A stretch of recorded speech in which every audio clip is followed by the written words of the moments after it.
bienvenidos a Psicoestadística. Hoy vamos a trabajar sobre medidas descriptivas.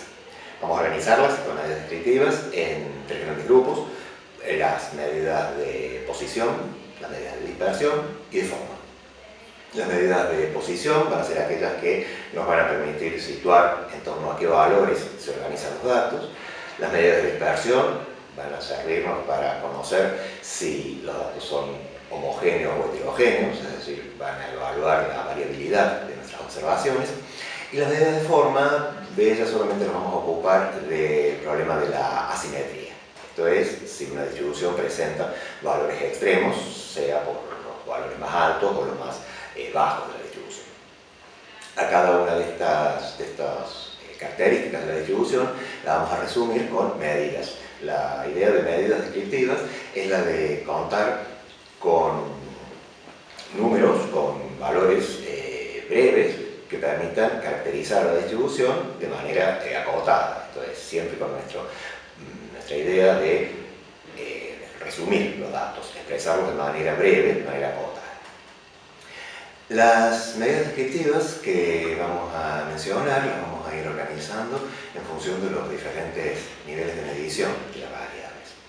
Cuando trabajamos con el más bajo nivel de medición, con variables de nivel nominal, solo podemos contar con la tabla de distribución de frecuencias y sobre ella vamos a observar para alguna categoría, en particular para alguna categoría que nos interese de la variable que estamos observando, vamos a dirigir nuestra atención a las frecuencias relativas. Estas frecuencias relativas constituyen una proporción de casos que caen en una determinada categoría. Esa proporción de casos, según los contextos, a veces recibe nombres diferentes. Puede llamarse porcentaje, proporción, tasa, y en algunas situaciones, como es el caso en ciencias de la salud, por ejemplo, en epidemiología, se utiliza el término prevalencia, en particular para referirse a la proporción de personas que están afectadas de una determinada enfermedad o que han sido diagnosticadas con determinada patología. Cualquiera de esos términos refiere a frecuencias relativas de una categoría. Esta es la manera en que para una variable de nivel nominal la resumimos. Elegimos una categoría y indicamos el porcentaje de casos que hay en esa categoría. Es importante en todos los casos tener claro cuál es la variable que estamos mirando, cuáles son sus categorías y cuál es la población de referencia. En este ejemplo trabajamos con la idea de alfabetización. Nos interesa la tasa de alfabetización o la tasa de analfabetismo, lo mismo da, son las dos categorías de la variable. Entonces necesitamos una definición de qué es la alfabetización, qué es la tasa de alfabetización, e identificar la variable, las categorías que tiene esa variable y la población a la cual esa variable se refiere.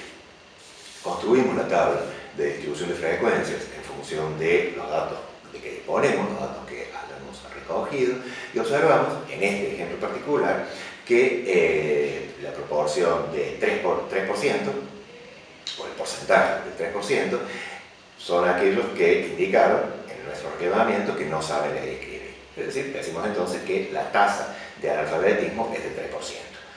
De manera equivalente, podemos decir que la tasa de alfabetización es su complemento, el 97% restante. Y así simplemente resumimos esa variable nominal. En el mismo nivel de medición, nivel nominal, podemos mencionar otra medida sintética que se llama modo. También la van a encontrar en diferentes manuales como moda o como valor modal. Es una medida que indica cuál es la categoría de la variable que tiene más alta frecuencia. Este ejemplo está hecho para una variable ordinal, pero sería la misma situación si se tratara de una variable nominal, porque acá no hay ninguna operación que se haga sobre los valores de la variable. En este caso, el modo, para identificar el modo, debemos buscar cuál es la frecuencia más alta, y la categoría que corresponde a esa frecuencia más alta es el modo. Acá vemos que la categoría que está codificada como 6 es la más alta, entonces simplemente decimos que el modo de esta distribución es 6. Como no se opera sobre las categorías, sobre los códigos numéricos de esas categorías, simplemente se los identifica, entonces esta indicación no es un cálculo, es simplemente identificarlo, identificar el modo es algo que puede hacerse con cualquier nivel de medición, desde el nivel nominal.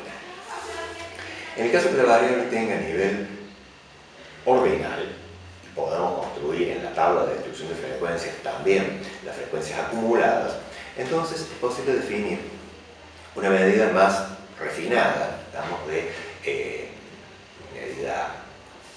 una medida descriptiva, más refinada, que son los percentiles. Los percentiles son valores de la variable que acumulan una cierta proporción de casos. No se puede definir el percentil simplemente.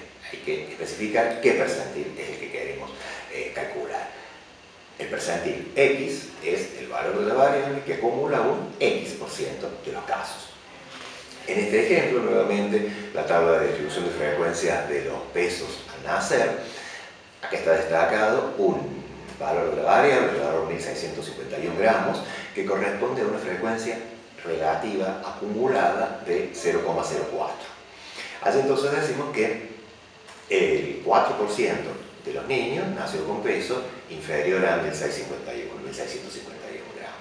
Eso es equivalente a decir que el percentil 4 de la variable es 1651. Del mismo modo, utilizando las frecuencias acumuladas, se pueden calcular percentiles de cualquier valor entre 1 y 100, pueden calcularse todos los percentiles. Acá hay algunos otros ejemplos. El del 5%, el valor de la variable al que corresponde una frecuencia acumulada de 0,05, es el percentil 5. En este caso coincide con el valor 1699 gramos. Y en el otro extremo de la distribución, a la altura de la frecuencia acumulada de 0,995, tenemos 4.498 gramos, y ese va a ser el percentil 99,5. El valor de la variable que acumula el 99,5% de las observaciones. El resto está por encima de ese valor. Los percentiles son muy usados en la práctica porque permiten establecer cortes en la distribución que van dejando ciertas porciones de casos por debajo y por encima. Algunos de ellos, por su uso muy difundido, tienen nombre propio. Algunos percentiles han alcanzado una frecuencia de uso, una popularidad suficiente como para mencionarlos.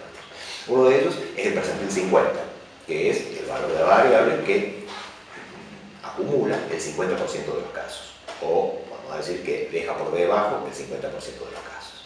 Ese percentil 50 se llama mediana. Como medida descriptiva, entonces, la mediana es el valor de la variable que acumula el 50% de los casos. Establece un corte en la distribución de tal manera que la mitad de los casos queda por debajo y la otra mitad queda por encima. Otros percentiles que también son famosos y muy usados y tienen nombre propio son los cuartiles, que hacen cortes al 25 y al 75%, es decir, el primer cuartil es el percentil 25, corta, deja por debajo el 25% de los casos. El segundo cuartil no se menciona habitualmente porque es el percentil 50, que coincide con la mediana. Y el tercer cuartil es el percentil 75, el valor de la variable que acumula el 75% de los casos. Con la misma lógica se definen los quintiles, que establecen cortes al 20, 40, 60 y 80% de los casos. En la práctica, no utilizamos la distribución de frecuencias simple, como la que vimos recién de los pesos al nacer, para ubicar a los percentiles. Lo vamos a hacer de manera automática utilizando el software que estamos usando. Pero, si tuviéramos que hacerlo de manera manual, una estrategia más directa consiste en utilizar la curva de frecuencias acumuladas, la que ya hemos presentado antes, la que se conoce como ojiva.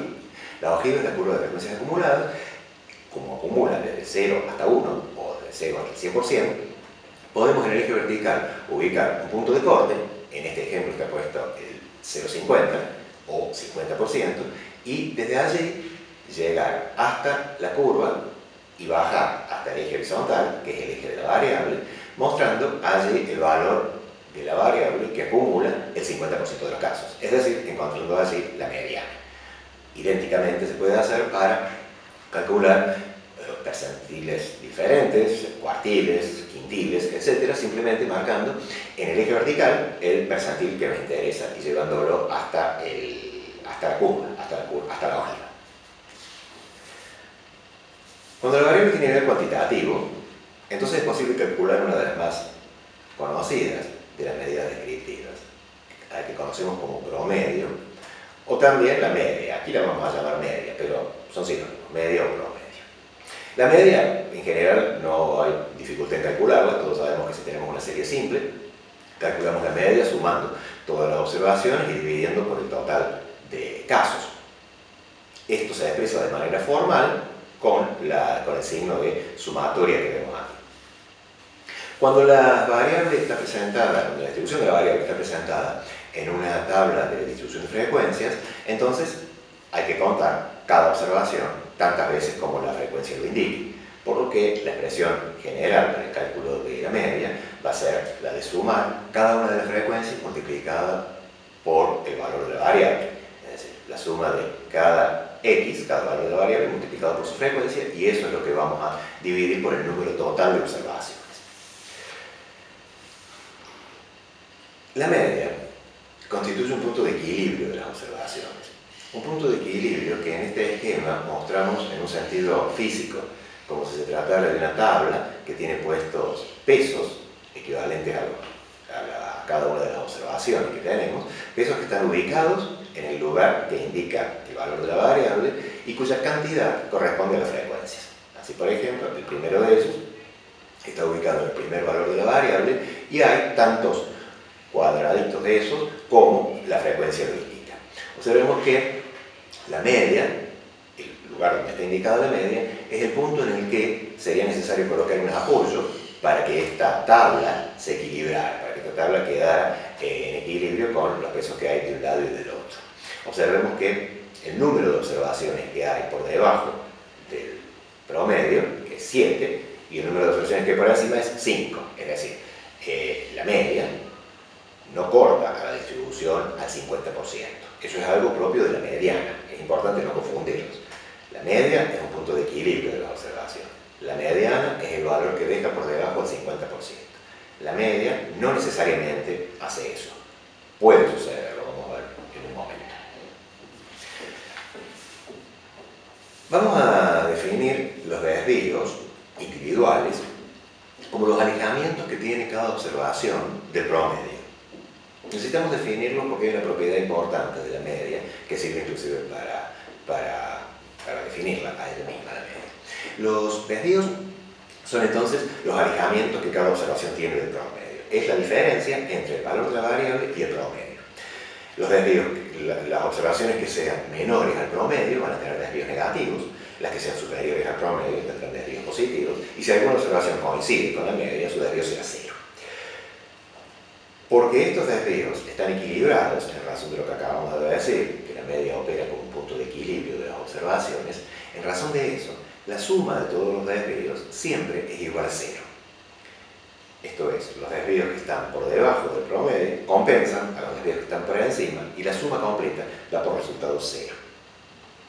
Este resultado es útil porque permite definir justamente al promedio como ese valor de la variable alrededor del cual los desvíos se hacen cero. El valor de la variable alrededor del cual los desvíos se anulan. Estos alejamientos, independientemente de que sean pequeños o grandes, siempre cuando los tomemos en relación al promedio van a estar compensados y en consecuencia su suma va a ser siempre cero. Entonces, en resumen, las medidas descriptivas que se refieren a la posición que acabamos de mencionar son la proporción o también tasa o porcentaje o prevalencia en el caso particular de la epidemiología para variables nominales. Para variables nominales también podemos indicar cuál es el modo de la distribución. Si la variable tiene un nivel ordinal, podemos indicar los percentiles. Y dentro de ellos, algunos particulares como la mediana, los cuartiles o los quintiles. Finalmente, si la variable tiene nivel cuantitativo, la medida descriptiva más utilizada es el promedio. Como siempre, las propiedades de las escalas están jerarquizadas, es decir, se van agregando, con lo cual las operaciones que son válidas a un nivel también lo son a nivel más amplio. Si la variable es cuantitativa, todas estas operaciones son posibles, todas estas medidas son posibles de calcular. En segundo lugar, vamos a a mencionar ahora las medidas de variabilidad. Aquellas medidas que van a dar cuenta de la dispersión que tiene la variable, es decir, de qué tan semejantes o dispares son las observaciones. Nos van a permitir distinguir si estamos en presencia de una distribución homogénea o una distribución heterogénea, una distribución en la que las observaciones son semejantes entre sí o muy diferentes. La primera de las medidas de variabilidad, la más elemental de las medidas que se pueden mencionar, es simplemente la distancia que hay entre los extremos de la variable, entre el más chico y el más grande. Cuánto hay de punta a punta en la distribución es una medida aproximada de cuánto se dispersan, de cuánto se alejan entre sí. Nuevamente, con el ejemplo de los pesos al nacer, el peso más bajo que se observó en esta distribución es de 1.399 gramos y el más alto de 4.540 gramos. Es decir, los pesos están todos ubicados en ese rango, que va desde 1.399 hasta 4.540. Si tomamos la diferencia entre esos dos extremos, la resta del más grande del más chico, del extremo superior del extremo inferior, 3.141, es lo que vamos a llamar amplitud de la distribución, o también recorrido. Es lo que hay de extremo a extremo, y es una primera aproximación a la variabilidad o dispersión. No es una medida de buena calidad, debido a que puede suceder que estos valores extremos, el mínimo y el máximo que observamos, sean casos aislados, haya habido un solo individuo con un valor excepcionalmente alto o un solo individuo con un valor excepcionalmente bajo, y al tomar solamente ellos en consideración, nosotros creemos que toda la variable se dispersa entre esos valores. Una manera de refinar a esa medida consiste en reemplazar la distancia entre los extremos de la distribución. En lugar de tomar de punta a punta, de donde empieza hasta donde termina, toma la distancia que hay entre los cuartiles 1 y 3. Habíamos dicho que el primer cuartil acumula el 25% de los casos y que el tercer cuartil acumula el 75% de los casos. Lo cual quiere decir que entre el primer cuartil y el tercer cuartil se encuentra el 50% de los casos, el 50% central de los casos. Un 25% está por debajo del primer cuartil y un 25% está por encima del tercer cuartil. Tomar la distancia que hay entre el primero y el tercer cuartil es medir qué tan lejos están los valores que delimitan ese 50% central de la distribución. Vamos a definir, tomando en cuenta esa distancia, vamos a definir el semi-recorrido intercuartilar o semi-recorrido intercuartílico, que es la diferencia entre los cuartiles que mencionamos, Q3 menos Q1, dividido 2, la mitad de la diferencia entre los cuartiles 1 y 3. Una medida de dispersión más fina que el semi-recorrido intercuartílico o que la amplitud intercuartílica o que el recorrido que mencionamos al principio es la que va a tener en cuenta a todas las observaciones. Caso por caso va a ir observando cómo se desvían las observaciones del promedio. La medida basada en esta idea se llama varianza y de ella vamos a deducir algunas otras. Para empezar con el concepto de varianza hay que recordar que dijimos hace un momento que los desvíos alrededor del promedio se anulan. La suma de todos los desvíos alrededor del promedio es 0. En este ejemplo que tenemos 12 calificaciones de exámenes, en el que la media es 5,25, podemos constatar que efectivamente los desvíos alrededor de la media son 0. Y esto independientemente que se trate de una variable con mucha dispersión o poca dispersión. Siempre la suma de los desvíos va a dar 0, con lo cual no es una manera de medirla a la dispersión. Sin embargo, inspirados en esa idea, en considerar desvíos individuales entre las observaciones y el promedio, vamos a deshacernos del signo menos que tienen algunos desvíos y que son responsables que la suma de 0. Vamos a deshacernos por el procedimiento de elevar esos desvíos al cuadrado. Y ahora definiremos algo que no es la suma de los desvíos, cuyo resultado es 0, sino la suma de los cuadrados de los desvíos, cuyo resultado ya no es más 0, porque los cuadrados van eliminando cada uno de los signos menos que aparecen en los desvíos negativos, en los desvíos que están por debajo del promedio. Definimos entonces la suma de cuadrados como la suma de los desvíos, cada uno de ellos elevados al cuadrado y ponderados por la frecuencia correspondiente a la observación. Esa suma de cuadrados, cuando se divide por el número de observaciones menos 1, n menos 1, es de define lo que llamamos la varianza muestral. En algunos lugares la van a encontrar indicada como cuasi-varianza. Eso se refiere a que el denominador no es n sino n-1, pero eso es un tema que vamos a tratar más adelante cuando hablemos de inferencia. Por ahora definimos esta varianza muestral como la suma de los cuadrados dividido n-1. Esta es una medida de la dispersión de mejor calidad que las dos anteriores que mencionamos, porque va a tener en cuenta a cada una de las observaciones. Tiene en cuenta cuánto se aleja cada observación del promedio. Sin embargo, tiene un par de inconvenientes que vamos a subsanar con las medidas que mencionamos más tarde. El primer inconveniente que tiene es las unidades. Al haber elevado al cuadrado cada uno de los desvíos, para poder deshacernos del signo menos y que la suma no diera 0, cambiamos las unidades en las que está medida nuestra variable. Si por ejemplo se trataba de tiempos de reacción medidos en segundos, el promedio se mide en segundos, los valores individuales son también segundos, los segundos que cada uno que cada individuo tarda en reaccionar, pero cuando tomo la diferencia entre el individuo y el promedio y las elevo al cuadrado, el resultado da segundos al cuadrado. Y los segundos al cuadrado no corresponden a alguna cualidad como por ejemplo el tiempo de reacción, sino que son otra cosa, segundos al cuadrado. Lo mismo pasa si estamos en una medida de longitud, por ejemplo, la estatura de las personas medida en metros. Cuando vamos a calcular la varianza, el resultado queda expresado en metros cuadrados, y los metros cuadrados no son una medida útil para medir estaturas. Ese problema del cuadrado, de sus unidades, lo vamos a resolver introduciendo otra medida que se usa muy frecuentemente, que se llama desviación estándar, y que es simplemente la raíz cuadrada de la varianza.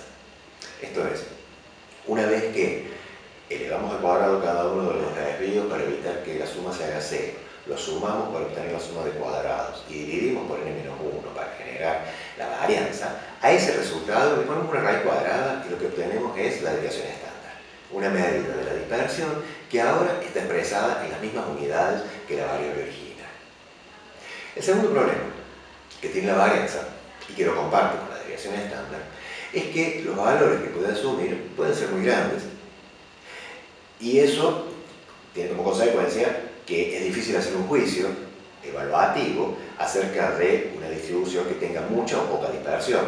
No podemos saber si una desviación estándar de 20, de 50 o de 2000 es grande o chica porque necesitamos compararla con algo. Y evidentemente el valor más razonable con el cual compararlo es el de la media.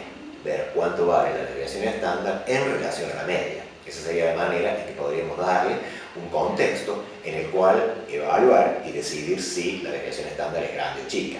Y en ese caso concluir que la variable tiene mucha o poca dispersión. La medida que resume esta idea, se denomina coeficiente de variación.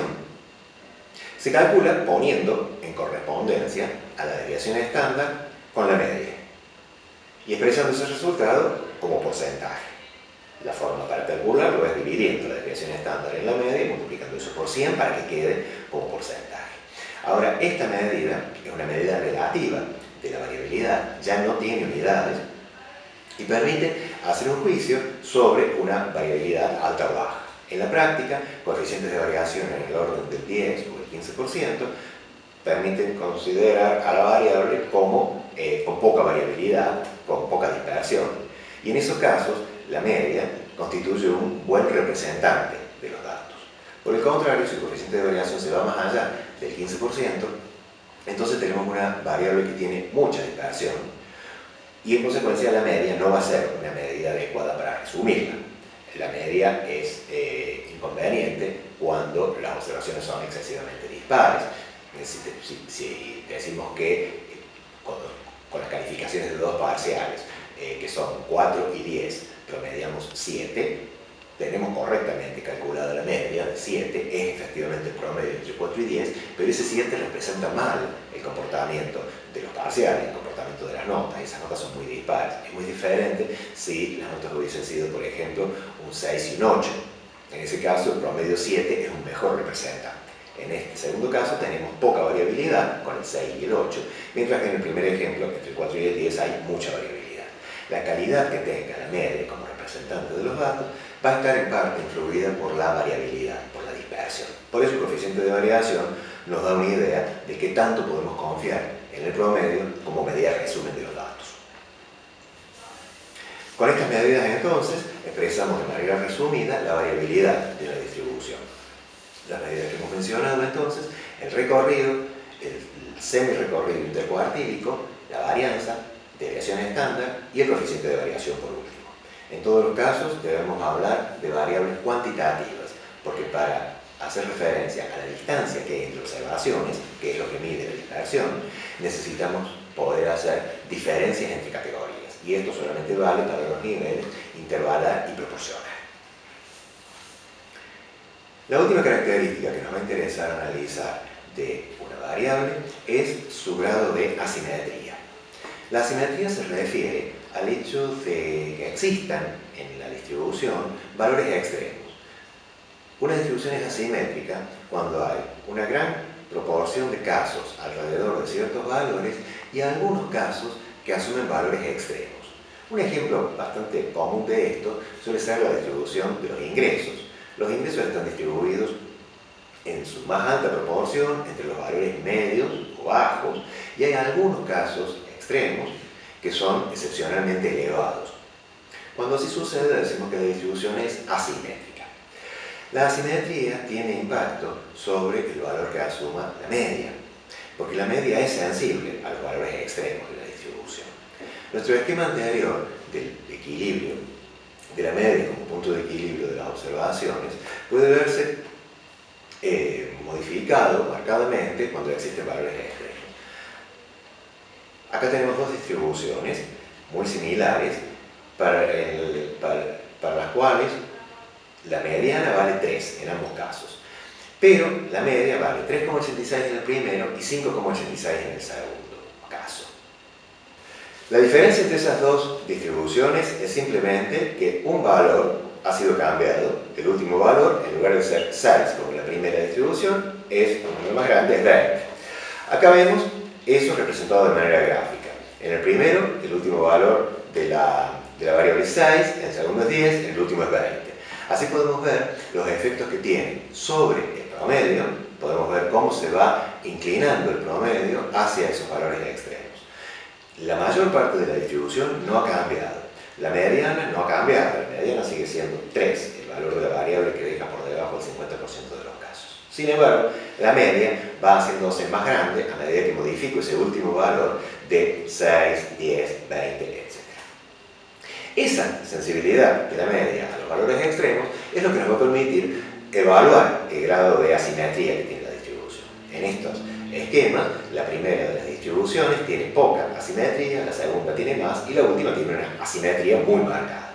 En todos los casos, esta asimetría es hacia la derecha, o digámoslo, hacia los valores más grandes. Es decir, los valores extremos que se han puesto en este ejemplo son valores extremos superiores, que están del lado de la derecha.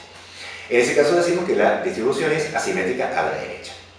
Y para detectar esa asimetría, cuando no tenemos a la vista la distribución de frecuencia, ni tampoco tenemos a la vista un gráfico, la manera de observarlo es comparando la media con la mediana. En aquellos casos en que la media sea más grande que la mediana, como ha sucedido en estos ejemplos, tendremos una distribución que es asimétrica hacia la derecha, que también se le dice asimétrica positiva. Si la media es más chica que la mediana, estará sucediendo todo a la inversa. Existirán valores extremadamente pequeños que introducirán un sesgo en la distribución hacia la izquierda, hacia los valores más pequeños. Entonces allí diremos que la distribución es asimétrica a la izquierda o también asimétrica negativa, cuando la media sea más chica que la media.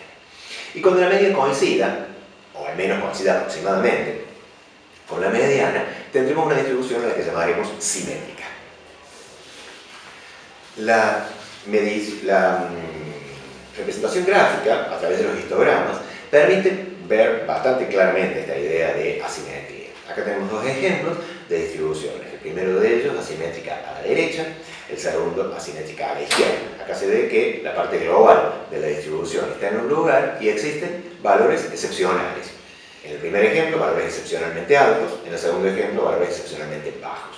En el primer ejemplo, la media va a ser más grande que la mediana, asimétrica a la derecha, Y en el segundo, la media va a ser menor que la mediana. Se va a tratar de una distribución asimétrica a la izquierda.